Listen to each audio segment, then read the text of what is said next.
ദൈവതിരുനാമത്തിന് മഹത്വമുണ്ടാകട്ടെ. ഏവർക്കും ഹെർമിറ്റ്സ് ടോക്സിലേക്ക് സ്വാഗതം. ഇത് ഹെർമിറ്റ്സ് ടോക്സിന്റെ 949 ദിവസം. ഇന്നത്തെ പ്രഭാത ചിന്ത സഭാപ്രസംഗി 2-ാം അധ്യായം 25-ാമത്തെ തിരുവചനമാണ്. അവൻ നൽകിയാലല്ലാതെ ആര് ഭക്ഷിക്കും, ആര് കുടിക്കും? ജീവിതത്തിൽ നമുക്ക് ലഭിച്ചിട്ടുള്ളതായ ഓരോ നന്മകളും ദൈവത്തിൻ്റെ വലിയ ദാനമാണ് എന്ന് തിരിച്ചറിയുവാൻ നമുക്ക് സാധിക്കുന്നുണ്ടോ?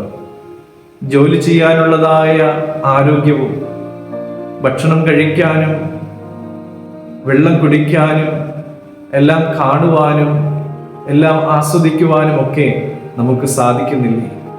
അതെല്ലാം ദൈവത്തിൻ്റെ വലിയ ദാനമാണ്. രോഗങ്ങൾ ബാധിച്ചിട്ട് ഭക്ഷണം നേരാവണ്ണം കഴിക്കുവാൻ സാധിക്കാതെ, ഒരൽപ്പം വെള്ളം കൂടുതൽ കുടിക്കുവാനായിട്ട് സാധിക്കാതെ ഭാരത്തിലും പ്രയാസത്തിലുമൊക്കെ കഴിയുന്ന എത്രയോ ആളുകളെ നാം കാണുന്നുണ്ട്.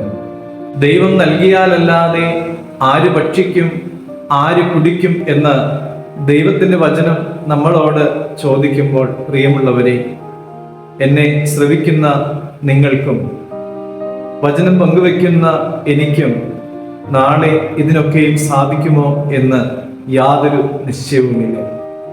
എന്നാൽ ഇന്ന് നാം അനുഭവിക്കുന്നതായ സകല നന്മകൾക്കും, ദൈവം ചെയ്ത എല്ലാവിധമായ കൃപകൾക്കും അനുഗ്രഹങ്ങൾക്കും ഒക്കെ നന്ദി പറയുവാനായിട്ട് നമുക്ക് സാധിക്കണം. ഇല്ലാത്തതിനെ ഓർത്ത് ദൈവത്തോട് പരിഭവം പറയുന്ന ഒരു സ്വഭാവം നമുക്കുണ്ട് എങ്കിൽ, പ്രിയമുള്ളവരെ, സ്വസ്ഥമായി ഇരിക്കുവാനും ആത്മാവിനും ശരീരത്തിനും മതിയായ വിശ്രമം നമുക്ക് ലഭിക്കുമ്പോൾ അതൊക്കെയും ദൈവത്തിൻ്റെ ദാനമാണ് എന്ന് തിരിച്ചറിഞ്ഞ് ഇന്ന് നമുക്കുള്ള അനുഗ്രഹങ്ങളിൽ ദൈവത്തെ കാണുവാനും ദൈവം നൽകിയ നന്മകൾക്ക് ദൈവത്തോട് നന്ദി പറയുവാനും ഒക്കെ നമുക്ക് സാധിക്കട്ടെ.